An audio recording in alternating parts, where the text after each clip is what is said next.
no Buddy Hield. I failed. Look at that. I said Buddy Hield. I hit go live. Oh, snap. We're just we're here. live. That's No a pretty intro video new today, guys. intro, right? It's probably appropriate though, because as I hit live, I said Buddy Hield's dead and just slipped and didn't play the video. So awesome. Well, welcome guys. We got Trey across the pond in the UK, right? That's correct. Yeah. And I'm actually wearing European clothes. I appreciate the shout out, Josh, or whoever. Yeah. Because my bag didn't make it. It's on the way from the airport right now, which is like an hour and a half, 2 hours away. So it'll get here at some point. But I had to go to a store here called TK Maxx, which is not TJ Maxx. Over here, it's TK Maxx. Same store, same logo, but a K instead of a J. I don't know why. Awesome. I went there and I bought clothes because the airline said that if I need to go buy clothes, they'd reimburse it. So I went on a little bit of a shopping spree to pick up some clothes, and I got my normal size, but everything here's a little smaller, so it's kind of it's fitting me a little tighter. Tailor fit. Yeah. Hey, you're gonna get home and your wife's gonna be like, out. "What's up with That's this?" Right. I mean, gun show day. like Gun show. So. I know. Hey, I look strong. Let's go. Great. Watch out, Robert Bain. Right here comes Trey Griggs. Trey Griggs. Exactly. Yeah, I'm over in Bournemouth. If you look on the map, it's southern London. It's on the coast. It's on the English Channel, and we're here for the Barbershop International Annual Convention of the British Association of Barbershop Singers. We're singing a little 10 song concert on Sunday night and some other fun festivities tomorrow, and then head back on Memorial Day. So you say That's we? awesome. You're singing? Yes, Yes. What? Yeah, Trey's singing. Of course he's singing. You know me at this point. Not only am I a singer in the chorus, I'm a front row dancer. I'm a choreographer in the chorus, and it's going to be a good time. He's sleeveless when he does it, Kale. He's sleeveless right? up there. I mean, whatever it calls for, Josh. Whatever it calls for, I'm down for it. There's a stage and there's lights. You can get me to do just about anything. Trey, I love you, man. You never cease to amaze me. It's a fun life. We gotta have fun doing it. Yep. Yeah, man. I respect it. Absolutely.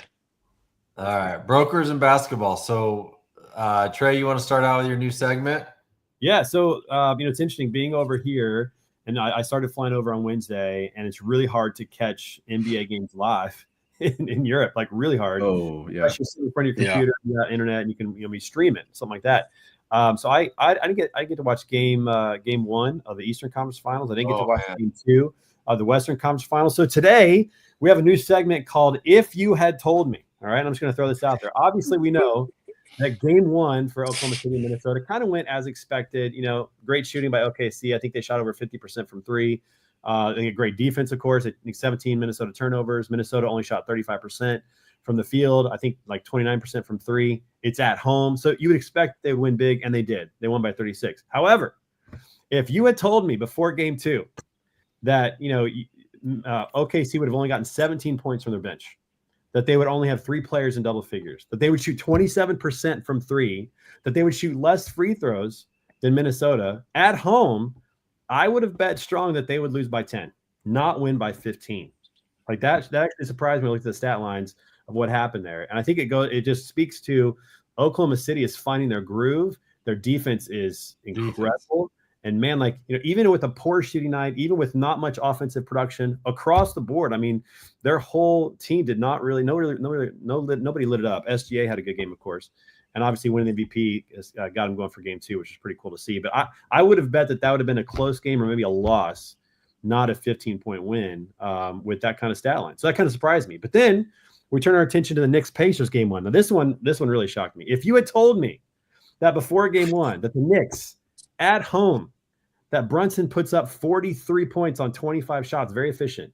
That Cat puts up 35 points on 17 shots, also very efficient. That they'd have 8 out of 9 players that would score that game. They'd have 4 starters in double figures. They'd score 125 points in regulation. They'd shoot 52% from the floor and 32% from three. They'd win the rebound battle, 46-39. They're up 17 with 6 to go, up 14 with 2:50 to go, up 9 with 52 seconds to go. And by the way, did I mention at home? I would have bet the farm that they win that game handedly. Not that it would be tied and go into overtime and that they would lose. And yeah, I was going to say it's time for this. Both of those things would happen. Like that shocked me quite a bit, those stat lines versus the results. So that's this segment of If You Had Told Me. Well, I don't know how to follow that up other than I don't know either, man. That when well-rounded. When you look at that game for the Knicks, they did everything exceptional for 46 minutes, and that just shows you that you have to play the full game, because if you don't, I mean, what's the I don't know the stat exactly, but there's 4 games have happened that you've come down from so much for 2 minutes, and 3 of them are from the Pacers this year in the playoffs. 1 each round. You're like, Yep. have you not watched it so far? I mean, Right. come on, guys.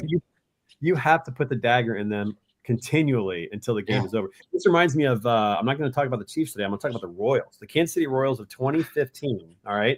Now this Josh, come on, this is the Royals, not the Chiefs. Listen, the Kansas City Royals in 2015. 3 now. If the Royals in 2015 were within 2 runs by the 6th inning, the game was over. Royals going to win that game because they're 3 closers in the 7th, 8th, and 9th inning. You couldn't score off of them. And everybody just believed the Royals were going to get 1 run, 2 runs, or if they had the lead, it was definitely over. And that was their mantra for the season. It was it happened in the playoffs. If you go back and watch their playoff run, it happened several times in the playoffs. They were down and they came back and won late because their pitchers were just unhittable. And it almost has that same feeling with Indiana. If Indiana, and I'm going to say something crazy, if Indiana is within 10 points with 90 seconds to go, this game is not even close to being over. Not even close to being over. Most teams at home, if you're up 10 with a minute and a half to go, game's over. I mean, they cannot catch up. If you're smart, they cannot catch up. They can't do it. You take care of the ball, you hit some free throws, game's over. Trey, to that point, teams that I saw the stat, teams that trailed by 9+ points in the final minute of the 4th quarter or overtime of a playoff game were 0-1,414 since 1998. That's insane. I love that stat. That is such a good stat. That's the stat I was talking about. I just didn't have it in front of me. It's crazy. Yep. That's insane. That's insane. But there's something about these Pacers. They just believe they're going to win. Doesn't even matter. It doesn't matter how much they're down. They believe they're going to win. They execute at the end. Halliburton is just, I think, really come into his own and taken over. If nothing else, just the spirit of the team and the mentality of the team. It doesn't always have to be him, but man, he definitely shows up. Trey, we talked about something earlier this season about the Cleveland Cavaliers, and you said something along the lines of you didn't believe in them because they didn't have the championship DNA. They haven't proved themselves. Do you think the Pacers have that at this point? Do you think that they have that championship DNA that they can propel themselves to get to the finals? I say yes, and here's the reason why I say yes. Their coach has championship DNA, and they are coachable. So even though they haven't, I don't know if there's a player on the team that's won a championship or been on a championship team. Maybe they have. I don't know. Tyrese got a gold medal. Gold medal. That's close enough. That's winning big. But Thanks, Steph. Yeah.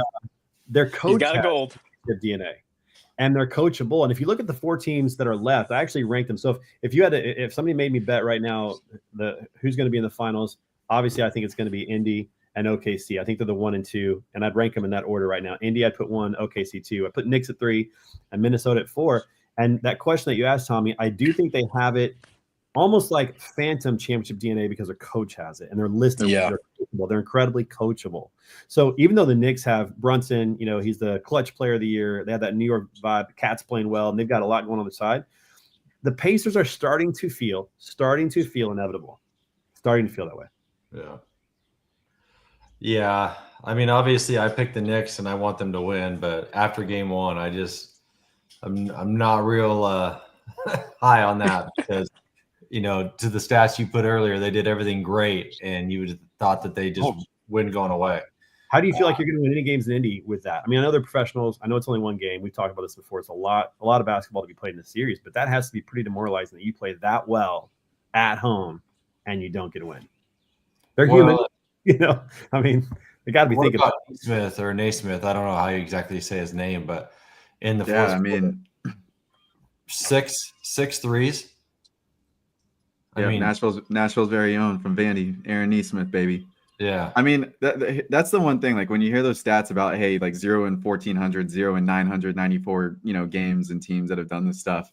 I mean, to be honest, like Naismith kind of just had, in my opinion, like his Klay Thompson game that Klay Thompson had against game 6 against OKC years ago, where OKC was just up double-digit points and everything, and it's just like I mean, it's easy to say for New York, oh, just chase the guy off the 3-point line. But like even when you watch the highlights of the threes that the guy is taking, like his legs are going in different directions. I mean, they're still not the easiest shots that he took. Like he literally just caught fire, didn't miss. And of course, there's things that New York did, but I still feel good if I'm New York though, because I mean, honestly, they outplayed them the whole game, and then like you just had this guy go on the spurt, and then yes, they had 2 stupid plays that lost them the game, but I still wouldn't be fully down for entirely how they played. It's just like I don't know. We'll see. I think that I still think that series is going to go 7 games no matter what. I like Indy in general. Like they're my favorite team left by far because of how they play as a team.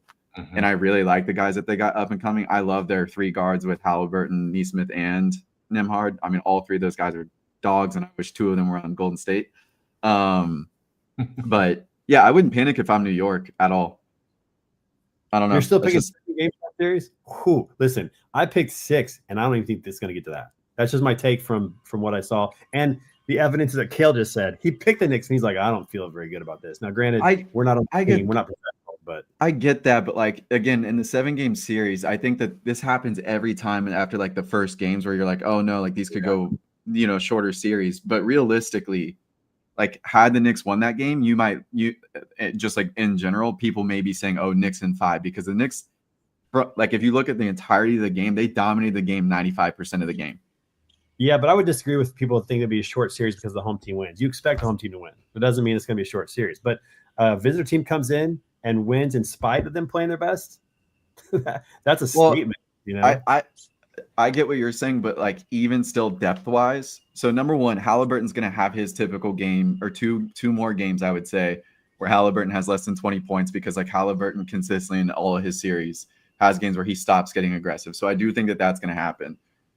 The second factor, the Knicks guys that they have with like Bridges, with OG and Pascal are the only 2 like in the playoffs left that actually have any kind of championship experience, and it's really Siakam because he's the one that actually like led stuff for the Raptors.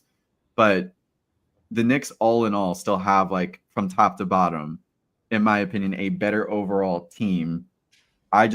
I don't know. I think for the Pacers, like they've got to have Nesmith and the other guy and Turner in particular, like they still got to be shooting lights out. And they did. They shot very well, and they barely won that game. I feel like we are having. And lastly, this is my last point. My bad. I will always trust the team that has the best closer, and the Knicks do have the best closer out of all 4 teams left in this. And this thing, like Brunson is by far and above the best 4th quarter player of any player left. All right. I feel like we're living in a moment of deja vu. I feel like we had these exact same conversations 10 days ago. And all my predictions are wrong. The Pacers beat the Cavaliers in game 1. We're like, lots of games. This is going to go a long way. 5 games. It was over. In fact, the Pacers have only played 10 games in this playoff series. They're fresh. I feel like they've got a pretty good closer. Halliburton has been closing strong as of late. Yes. So he's in the mood right. I don't know. I mean, there's a long ways to go. I expect the Knicks to win game 2. They should have won. They should win at least one, if not both games at home. That's how it should go. I just get the sense that the Pacers have a higher level of belief right now in their future, and even the Knicks do right now. And I think that momentum's a big thing in sports. Man, it's a big for sure. So I don't know if it's going to get to 6 games. I wouldn't be surprised if they win in 5. I'm still thinking 6 because that's what I picked. I definitely don't think 7. I'd bet the farm against you on that one right now too. I'll bet you a round of golf on it, Trey.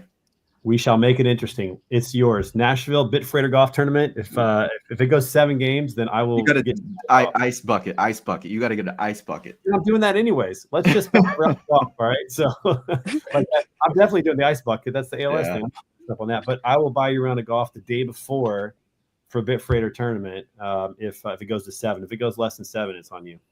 Knicks, or if it goes to 7, either or, because it could be Knicks and 6. It could be Knicks and 6. I think you're crazy. It could be though. It's possible. I would love to see the Knicks in 6. If it goes Knicks and 6, I'll buy you a round of golf and lunch afterwards. All right, I'm just going to throw that on the table. You get Knicks and 6. Let's clip that one. Yeah. Hey, you got two witnesses to that, so that's awesome. And probably I don't think anybody's watching this show, but that's all right. We're good. We got 4. We got 4 Maybe right now. Let's go. Yeah. One thing that I always look at is like, and you hit on it, Josh, was who's the closer? You always got a chance with Brunson. Always. I mean, it was funny. I was watching that game with my oldest. I'm like, Brunson has to score 8 points in overtime for they to win. I think he scored 6. Yeah. And it was like, if he scores 8, this game's over. But he scored 6 and didn't happen. That missed free throw by an OG was huge. I mean, just the defense, and they said it themselves. They just let off those last 2 minutes. It was like, guys, it's never over, especially against that team. Yeah. That was shocking to see with a heavy defensive-led Tom Thibodeau team. That the last 2 minutes that they let off the gas defensively, I was floored and blown away. I could not imagine the locker room after and how pissed Tom Thibodeau was at that. They let that game slip away because that's not his DNA. That's not the way he leads.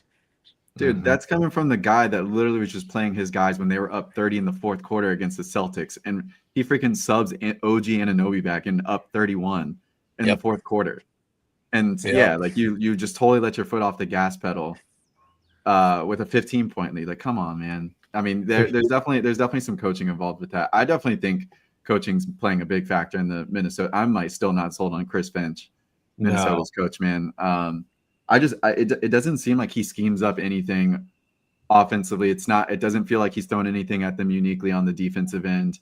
It seems like Oklahoma City is almost like playing with them, and it looks too easy for them on offense with these driving kicks. And I mean, like, man, they're even lucky. Cason Wallace had a bunch of looks last night and just didn't hit them. And, Caruso didn't hit some of his. But, like Minnesota, to me, when their defense is on, because I think that their defense fuels their offense, when that is on, they look like the best team in the league, and they look like they'll win it all, but they can just never like bring that every single game. And within a 7-game series, can they bring in enough? And they haven't even had a stretch of it yet. That's kind of the scary part. So, and Shai is just, I will say, man, he is very good. He's also very annoying. Oh yeah. We said that last night. We were watching it, and my youngest is like, he's hard to watch.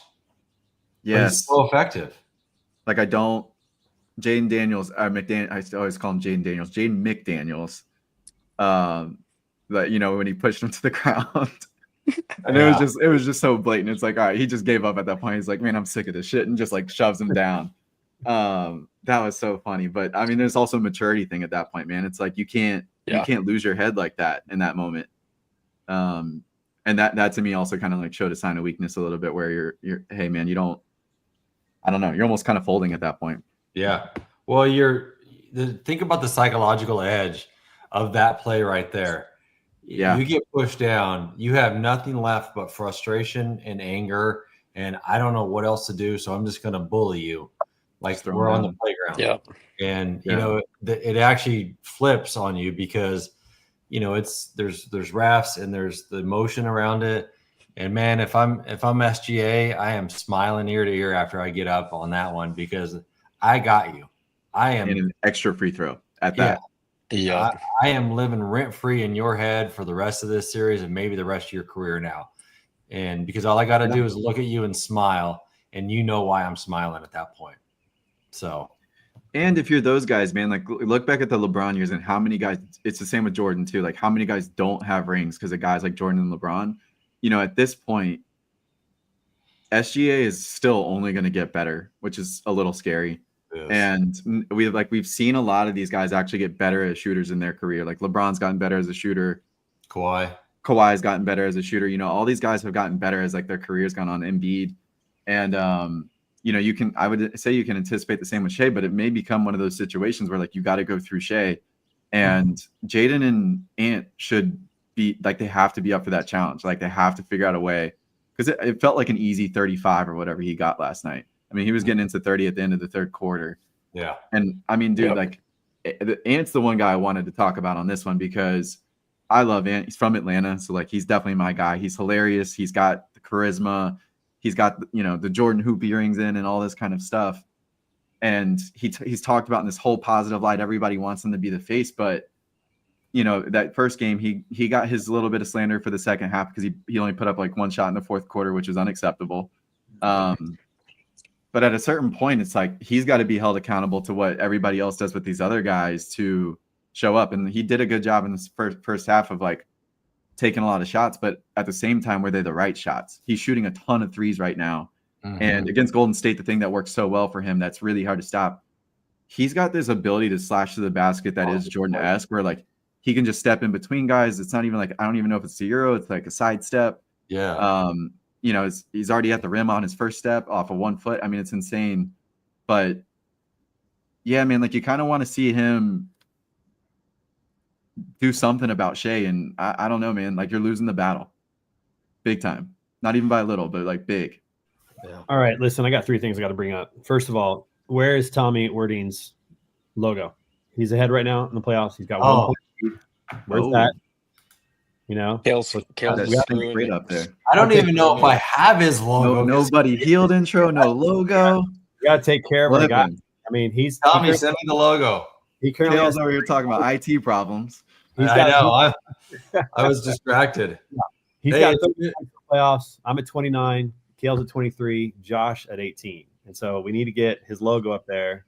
I know. Sorry to mention it, Josh. Got to get that logo up there for Tommy, number 1. Number 2, Josh, you say that LeBron is the reason a lot of people have not won championships, and you compare him to Jordan. That is so wrong. I think a lot of people have championships because of LeBron. That dude has lost a lot in the finals. I mean, Steph, but that's it. He's only lost to Steph. Lost to Dirk. Yeah, no, I know.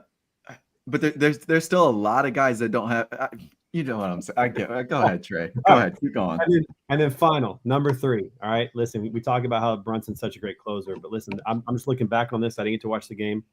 1, he's in foul trouble. He can't get in foul trouble as a point guard. He cannot get in foul trouble as a closer. He had 5 fouls, which is why they had to sub him in and out several times. Number 2, the last bucket that he made put him up 9 with 58 seconds to go, and he barely touched the ball after that. And when he did, he made a bad pass.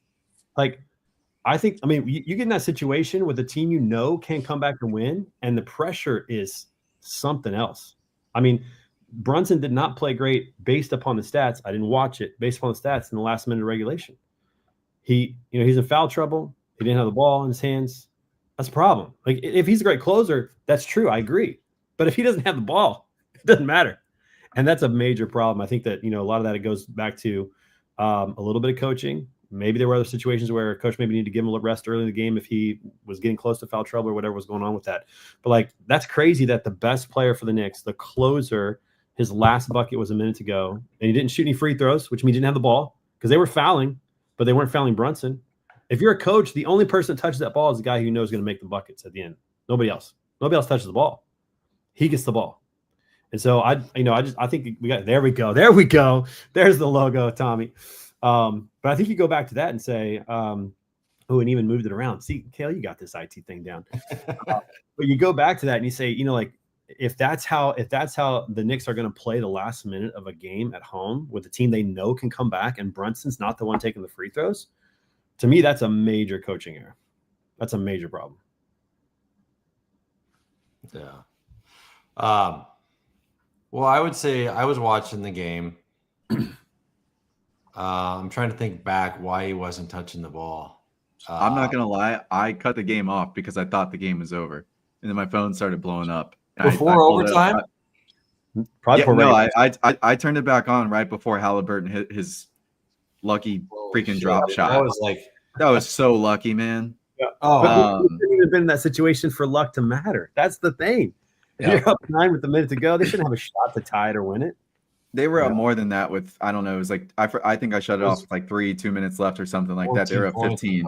14 with 6 to go, up 17 with 6 to go. Yeah, I mean, I don't blame you, but like, I just thought saying, it was a joke at first. I'm just saying, you get in that situation, why does Brunson have the ball? That's insane that he's not the one holding the ball every time. You know what? I do remember what happened now. On one of them, he got freaking clocked in the throat, like on a screen, pick and roll. He just got like hit right, and he gave the ball up because it was like it looked like he couldn't breathe on one of the possessions. I mean, that's not every possession, but you got to learn to play through the physicality, and they were physical.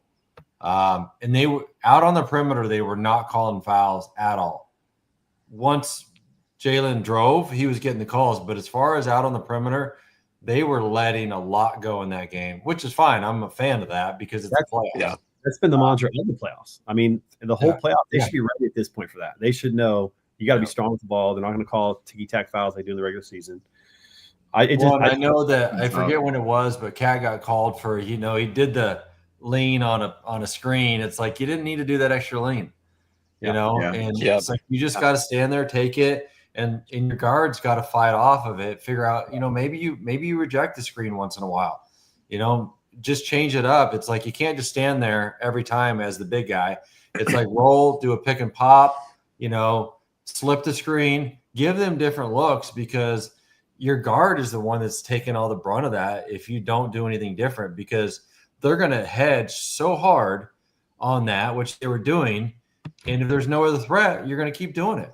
And they're letting the fouls go, the hand checks go. So this is where I'm coming from on this. When I played in college, if we were up at least 5 points with a minute to go, coach would sub in me and our backup number 2, and we would play 4 guards for the next minute, knowing that we were going to give up points on defense, but also knowing that the ball guys were going to make all the free throws and handle the ball. Mm-hmm. I mean, if we're up 5 with a minute to go, there's not enough possessions if you do things right for them to score enough threes to overcome 2s all day. Free throws or layups. Because if you press people, you're either going to give up free throws or you're going to give up one of the 2. And so I look at that and I say, like, coach would never play the 4 of us together ever. Like, there's no reason to play us except in that moment. It's like whoever's on the floor for the Knicks has to be able to hit those free throws. They have to have that. They got to have that clutch gene. I mean, you can't miss one down the stretch. You just can't. That's just, you can miss them during the game. It happens. You're tired, whatever. You cannot miss them at that point. It's crushing. Well, and the Knicks didn't. That's the crazy thing. Brunson, I think, was 9 of 10, and Cat was close to that, or he was 9 of 10 at some point. It might end up better. But, one thing that I've looked at throughout this playoffs that drives me absolute crazy is they're going to shoot a 3, and you still allow them to shoot a 3. Yeah. I'm just like, run them off the line, chase them, as soon as they put the ball on the deck, foul them, whatever, but don't let them shoot a 3. When you look at the free throws at the end of that game, I'm just looking at it right now. Cat missed 1. He was 1 for 2 at the end of the game. Going down, OG missed. OG missed 1 of 2. Mm-hmm. So they got 4 free throws in the last 30 seconds of the game, and they went 2 for 4. You can't do that. They go 4 for 4. They go 4 for 4. The game's over. Yeah. You just can't do that. It's like you got to have the people on the floor that It's just automatic at that point, They can't let Nesmith hit 5 threes in 2 minutes. No, I mean that's just pathetic, man. But yeah, honestly, that's what. So first of all, there's definitely a trend in the Eastern Conference because there's been 3 series where teams have blown crazy fourth quarter leads in the Eastern Conference this year in the playoffs. There was that one with the Cavs. The Knicks had one against Milwaukee, and then there was also I think Knicks Celtics. I think Celtics totally lost one against. So that's happened. The one thing that I don't get, man, that's like pretty. It seems simple to me, but maybe not. So, like you were saying with the threes, like when okay, man, we're up 15 with 2 minutes left. You basically just do not let them shoot a 3 because if they shoot 2s, then they literally cannot come back. It's like literally almost impossible. That's the reason why their win probability is 99%. Mm-hmm. So that's like number 1. And then I was getting frustrated last night watching the Minnesota game, and I have no skin in the game for Minnesota. I don't honestly care about Minnesota versus OKC. The thing that was pissing me off, though, when I'm watching that game is why is McDaniels and all these guys, why is Minnesota pressing Shea at half court and above the 3-point line? Yeah. Shea shot 2 3-pointers. Shea crushes you as soon as he gets inside the 3-point line and when he's running downhill and when he runs by you. And every single time when you press up on him, he's the best. Him and Brunson are by far the best at using their body.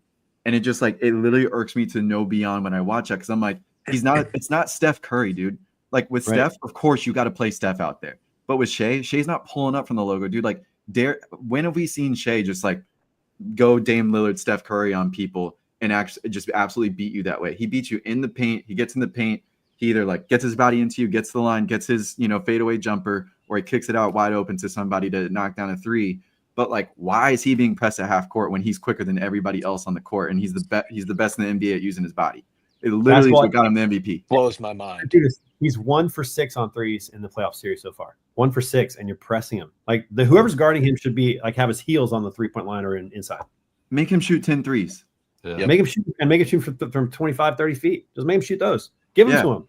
I mean, if he makes those, okay, that's different. We can make our change. But 1 for 6, it's not his historical best thing to do. He's the best driver. Yeah. It's like, it just goes back to like that's coaching. That's coaching, man. Yeah, it's coaching.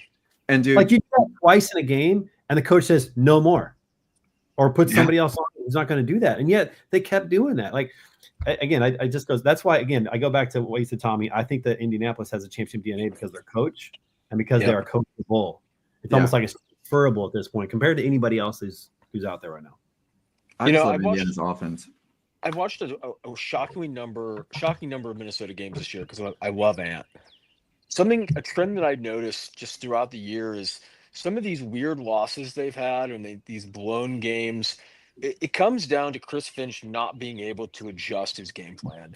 And I just don't, like you said, Josh, earlier, like I don't know if he's the right coach to lead them to a finals or whatever, if he's the right coach that they should have, because I just don't think he's going to make the adjustments. He's a good coach overall. He's gotten to this point. He's good at coaching talent, obviously, but schematically and what you're doing really matters, especially in a 7-game series like this when you can game plan for people. But again, in the regular season, it doesn't matter as much. But when you're in a 7-game series against one team and they can lock into what you're doing, Chris Finch is not schematically making those adjustments. Man. And it's showing. We talk about that, like the playoffs especially. It's all about matchups. It really is. Yeah. And if you can't adjust what you're doing or present something different when it's necessary, it's almost impossible, you know. And expose those matchups, man. Like there's even a couple times where Ant got Shea on him, and like Ant's able to run by Shea. You know, Shea's not a bad defender by any means, but at the same, like this is what was so frustrating last year with the Wolves in Mav series. Because it's like you guys are literally just letting Luka sit on the guy in the corner, man. Like get Luka's that dude behind up at the top of the key and get him on an island. Ant will cook him all day. You know, like you're just sitting there and you're thinking, okay, this is simple. And you know, even with this series, Randall had an awesome first game. Randall has this like speed and strength that not many players in the league have. And you know, you're looking at the matchups on paper, you're like, okay, Hartenstein could body with him, but get Holmgren on him and let Randall just put his shoulder into Holmgren. Holmgren's going to go into the stands 10 out of 10 times if Randall's going downhill. Like, let's just be real. So like whatever you can do to get Randall some kind of mismatch, but like he was a no-show last night, right? And I mean, that's the one thing where I feel like it's like Steve Kerr, in my opinion, is pretty good at this because like he'll get guys to have like their quarter, right? Where like you'll get them in motion, like you're running plays for them, you're getting them open, you're getting looks for them. But there's just like nothing for Minnesota. It's just like these driving kicks. And I was telling my friend that's a diehard Minnesota fan, I'm like, dude, they're just two-dimensional. You guys are either at the cup trying to get a layup or you're just shooting a three. And like you're settling for Dante DiVincenzo to shoot 15 threes a game at this point. And like, I love Dante DiVincenzo, but I mean, man, that's just not, I don't know. It's not winning basketball. Yeah. I would be so surprised if Finch, if they lose the series in 5 or 6 and Finch still has his job, I'd be super shocked because it's not a talent thing at this point, and it's definitely like they've got enough on the bench too, in my opinion, as well. Yeah. And what happened to Randall? I mean, I didn't get to watch the game. 6 points, you lose by 15. They pulled him. He hardly played at the end. Did he even play the fourth? I look at the stats. I mean, he played 32 minutes. I don't know when, but he played. If he played the fourth quarter, it was very forgettable. I don't remember. And it was early because at the end he wasn't in because when I was kind of watching it, 2 fouls. I don't understand. No, he was getting stripped like crazy. I mean, yeah, he can make some stupid passes too. He made a couple. Yeah, the help defense for OKC was just like but he was getting exposed. Yeah, it was one of those things. Like it was the Julius Randle from the Los Angeles Lakers that I remember. That is like this guy has all the talent, but I hadn't seen that. And I'm like, man, he has had a reincarnation these playoffs, and then he showed up. The one that I remember when he was with the Lakers, and that he couldn't do anything, and he was slow. It's like he goes to get the ball, and he turns, and he's getting stripped. Yeah, it's like he's averaging 23 points in the playoffs, which is about four more than he averaged in the regular season. He's only averaging 3 turnovers, in the playoffs, which again, it's a lot, but like for a person who handles the ball a lot, that's going to happen. He's handling. But 23 points, he scores 6. That's the game. That's the difference in the game. Yeah, that and Ant shot pretty bad percentage wise. Like Ant had a lot of points, but he did that on a lot of shots, so it still wasn't great. That's right. Yeah, it was not efficient at all. Ant to me just needs to like simplify the game a little. You also had to give Oklahoma City's defense credit. They swarm, and like Jalen Williams, number 8, he's like an Ed Reed almost kind of guy, where he's just like he floats everywhere and he's like picking guys from behind and then just like gets on a fast break. He's pretty impressive. He's a little bit inconsistent on offense and whatnot, but I mean he's just solid. Yeah. The Thunder rotate so well on defense. They really do. It's almost impossible to get an open shot, and they do it in such a way. And again, this goes back to coaching. They do it in such a way that they don't give up drives to the basket after they recover. That's the impressive. That not only they recover and not give up a 3, but they also don't give up the drive. And that's usually you're giving up one or the other. You're giving up the 3 because you can't get there, or you're flying by or out of control and you can't control the drive. And they just seem to not have that problem, and they're the best. Yeah. It feels like they have 6 guys on defense. Sometimes they rotate. It does, man. It does. Get there. Yeah, exactly. And somehow, some way, man, they've literally made Rudy Gobert so irrelevant. Like it doesn't even feel like he has zero impact on this series at all. Like sometimes I even question why in the world is he out? This should Minnesota just go small. I mean, he's got 5 points in 30 minutes in game 2. You know, I mean that is pretty much irrelevant. That is a couple layups and maybe a free throw. You know, Rudy Gobert is the best regular season worst playoff player maybe ever. Like being such a defensive stopper all year, being able to win defensive player after defensive player, always be in the conversation, but be so irrelevant every playoff series. It's so sad to see, man. I love him, but he gets played off the floor every playoff series. Yeah. The thing about this, he's averaging only 8 points a game in the playoffs, which is I think under what he could do. But he's scored less than that in 2 games. He scored 7 in 2 games. Well, to me, the biggest thing though is like is his presence under the basket on the defensive end. Because again, like they need stops. They're still giving up too many points. Like they gave up, I think like they were already past the 90-point mark going into the 4th quarter. You know, and most of these games, and that's the other thing too. Like Minnesota, like this has all been played at OKC's pace, and like they're setting the tone.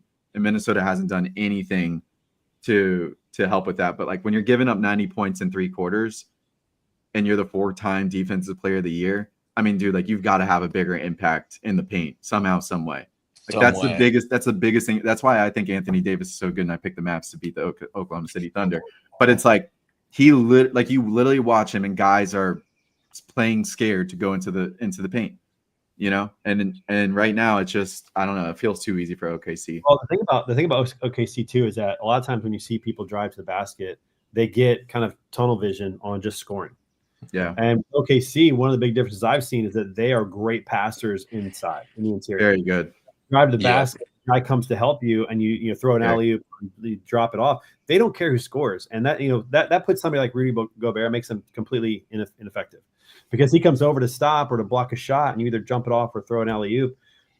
They can't stop that. So to me, that's the biggest difference is that. You know, most teams or most people, when they drive, they're looking to score or trying to go up against somebody and prove themselves or whatever, ego and score, and then Rudy Gobert has a shot. But you go inside and Rudy Gobert comes over to help and you just drop it off, game over. Yeah, it's a great point. Otherwise, he's knocked off the floor because he's ineffective in what he's doing. He can't score. So if you can't score and you can't stop people on defense, why are you out there? You know? Well, that's the age-old thing for me on team defense is like one guy rotates – you always got to help the helper. And if you're not helping the helper, the guy that gets exposed looks like he just failed, but it's like, it goes back to coaching. Like you said, it's like, if you're not coaching the defensive rotations and Rudy's getting pushed off the floor, you got to help, you really do. Yeah. Naz Reid's got to step up too. He's not having this series. He's one of my favorite players. Like I love him and McDaniels. I wish that they were on another team, but Naz has not shot well, and Naz is much better than what he's shown. So I wouldn't be surprised if he puts up 20+ next game. So I was watching the game last night, and I go, this might be a sweep. As bad as it's been, it feels like it would be. It's like if they don't come out and making adjustments, it could very well be a sweep. Yeah, and Josh, you and I picked them, man. Picked Minnesota. If Minnesota My plays, fault, Trey. Don't do what I do. I know. I don't know what I thought we were kind of coming together on this. We both picked. Did you guys really both pick Minnesota for the series? We did. Dude. Oh, I thought thank Minnesota was playing hot, and I thought they had a shot. And yeah, no, it's not good for us right now. But if No. Minnesota plays great in Game 3 and reestablishes some form of dominance in any way, then I think it changed the conversation a little bit. I think this is probably only going 5. That's my guess at this point. Even though I got Minnesota, Yeah. I'm going 5. It feels like it's going to go 5. I can't see Minnesota getting swept because I think that they always have that one game. But yeah, it feels like it's only going to go 5. Yeah. Oklahoma City looks good. I ran the possibilities, of course, and obviously, if the Knicks and OKC win, then that's really bad. That's good. That's really bad for Josh and I. If the Pacers and OKC win, then that's actually the best possible bad scenario for me because I basically split with Tommy. So, Dude, it's if it's Pacers and not Pacers, if it's Knicks and OKC, we're basically just going to be watching a free throw contest, boys. So let's hope that the Pacers make it. Yeah. We don't want to watch a Brunson SGA free throw contest. yeah, That's I a know. good point. Kale, you're the only I'm one to just- pick the Knicks. How you feeling about that? Well, I felt good for about 46 minutes. And then- Sounds right. Oh, well, when Halliburton shot that, I thought that was a 3 like everybody else. Yep. Yeah. Oh yeah. Yeah, it looked know. out too. And I was like, I looked at the score and I'm like, wait, that was a 2. And his know. foot was on the line. Yeah. Yeah. I mean, like, it was like the Durant shot a couple years ago. yeah. Yes. But they actually won the game in overtime. Okay. Yeah. We're running short on time. I've got 2 things I want to bring up really quick. Non-active teams, trades possibly in the summer. I've been hearing a lot. I don't know if it's just because I'm on Warriors Twitter, but I've been hearing a lot that Derek White and Giannis are both options for the Warriors. And I've also been hearing that Jaylen Brown is a potential for the Houston Rockets. Yeah, I think that's just normal. Every single fandom is saying we have a chance. The Bulls are on the Bulls fandom says we've got a chance for Giannis. We've got a chance to go get Brown. Listen, that's what they're saying. I don't think so either. I am not a delusional Bulls fan. I am a little bit, not that delusional. That's questionable. That's questionable. That's I'm very not delusional. that delusional. I'm not that Not that kind of delusion. Yeah. Giannis would I like with all due respect, Giannis would be an idiot to go to Chicago. He might as well just stay in Milwaukee Yeah, at that absolutely. point, you know? Absolutely. You wouldn't have to move. It's true. Like, even if I was diehard for a fan base, I would never get my hopes up on that kind of scenario. It's just not Nope. going to happen. Yeah. No. So that was that. Real challenge. Another real challenge. Then maybe that makes sense. Yeah. Man, So it was would that be your 2 sweet things? it would be sweet for the Warriors to get Derek White though. He would be him and That'd be Steph could be huge. so dangerous. That guy is so underrated. Well, I wonder too. I mean, the Celtics are going to kind of be blown up next year because They have to be. Have to. No way they can pay all those guys. Pritchard too. How are they going to pay? How are they going to pay all those guys when they just got maxes for Brown and Tatum? yeah. So Drew Holiday could be gone. I mean, there's going to be like out of Porzingis, Holiday, White. You'd imagine probably 2 of those guys got to be gone. Yeah. Well, and You KP, I have to mean, think so. what is he dealing with? I mean, I've heard long COVID. I've heard some mysterious illness. I mean, you don't know what he's got going on either. So it's like, does he really have a market to be traded at this point? I don't know. I don't know. Kuminga's been thrown in the mix right now. I think he's going to be gone. I do too. I don't know why that Kerr is not a fan of him. I've watched a lot of Warriors basketball, and he just does that to guys. He did it to Tatum. He did it to Halliburton in the Olympics. He's done it to Kuminga there. There's just certain guys, and to me, I don't know. I think it was Steph led. I don't think it's come out, but I think it's all Steph led.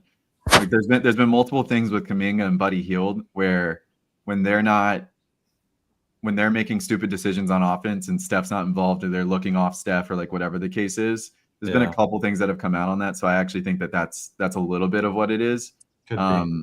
But also like when he originally he eventually warmed up and then, he's dropping 30, but he does make some, which Klay Thompson did this too, but like would just make some boneheaded plays. And you're like, dude, what do you like? That's a terrible turnover. You just can't do that right there in that moment. And, I just don't think he's proven to be consistent enough. Like they are all going to talk about him as a max player and all this kind of stuff, but He's not consistency is the biggest thing. No. Like you at least got to average 20. So I think this has probably worked out well for them because his market was low, but obviously after those last 2 games, like a team like the Chicago Bulls is going to say, "Hey, Kobe White and somebody else, and we'll take Kuminga." Yeah. No pass. We'll keep Kobe White, my friend. I saw that as a trade opportunity, Tommy. So who knows, man? Kobe White could be going. I would rather chop off my leg, to be honest. I may be legless if Kobe White is gone next year. It's just, that's Josh, the level. Josh, let me give you a little bit of hope here. All right. So if the Pacers and somehow the Wolves find a way to win in 7 and 6 games like you predicted, then you'll get within 6 points of the league going to the finals, and then anything's on the table. So that's what you need. Okay. That's what to happen. My optimism is very low, Trey. Yeah. Very low. I literally know that like whatever I'm going with, it's going the opposite way right now, and I'm accepting it. I'm living with it. Now here's the wild one. If the Knicks and the Thunder win, then Kale and Tommy are like right there, and Josh, you and I are going playing golf. Because we're not even close.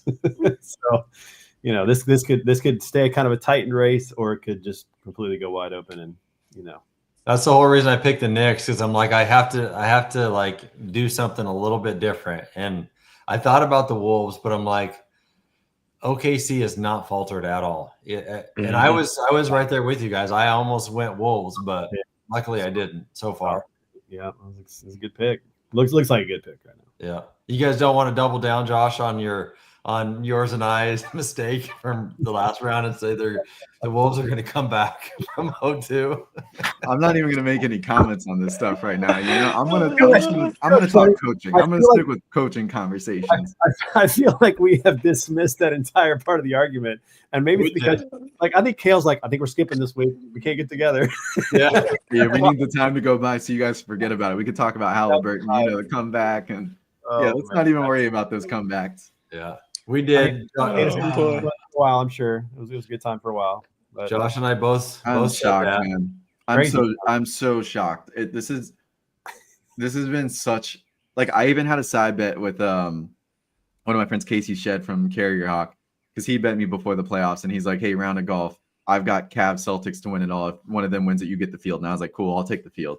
And I honestly didn't even like that bet for myself because I'm like, I honestly think Cavs or Celtics are going to win it all. And then they both get out early, and I'm like, dude, I'll take that round of golf. Let's go. That's awesome. It's good stuff. Yeah, it's pretty crazy, though. All right. It's been a fun playoffs. Next week. We'll know a lot. It's been good. We might have a series over by this time next week. I know. I was thinking that too. Could be. No. Very possible. All right, gents, we better get out of here. You guys got meetings to go to. And I got some singing to do. Yep. Sing away. Have fun out there, Trey. Save that voice. You know it. Hey, guys. See you guys. Hey, guys.